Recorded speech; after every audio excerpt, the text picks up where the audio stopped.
About 2 weeks ago, I came up with a development plan to recreate a list of popular mobile games on Roblox with unique features and a better quality than the already existing ones on the platform. One of these games was Vector, a popular 2D parkour game that I currently enjoy playing on my phone. Now, the first step involved whenever I want to make a new game is to try making a game prototype involving the main systems involved in the game in order to see if it's possible to develop.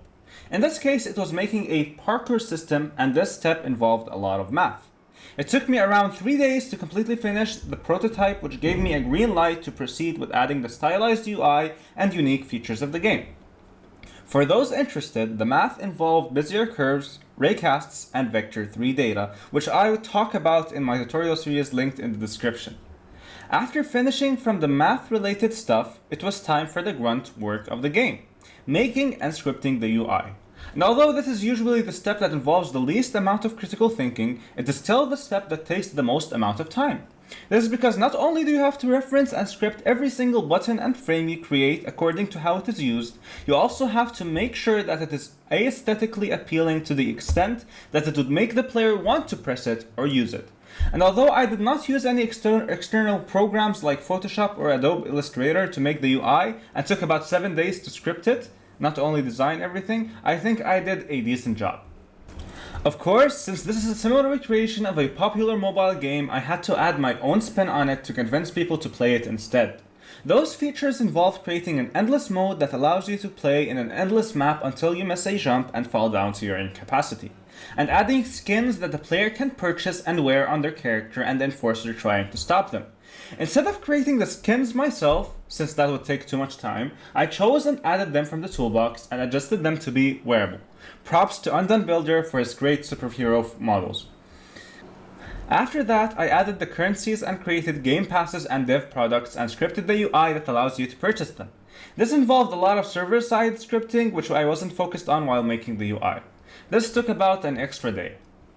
The biggest challenge I thought I would face would be making the endless map. But after a few searches, I understood how to go about it, and that was by making small map segments and then replicating them and connecting them together randomly as the player character runs through the map, making an endless unique map every time the player plays in endless mode. This took me just 1 day to complete.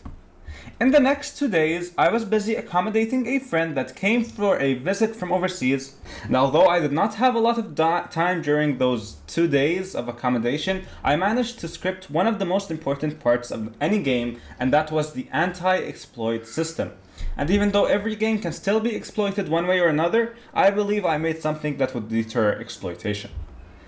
In the last 3 days, I was focused on adding music and creating opening and loading UI effects, and I added collectibles, coins, and created the second level of the level's game mode. I also made sure to replace the simple part obstacles with nice looking models.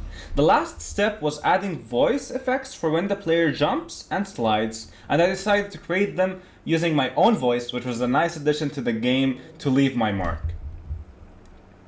Now, although the game is currently public, I'm planning on adding more levels, obstacles, tricks, and idle animations for each skin, as well as scripting the free, daily, and game pass buttons, which give you free currencies, allow you to play a daily random level with a high amount of reward, and reward you with coins and boosters according to your playtime.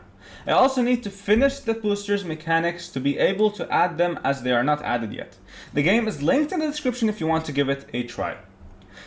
You can watch my tutorial series in order to learn the basics of scripting on Roblox to make amazing games like this.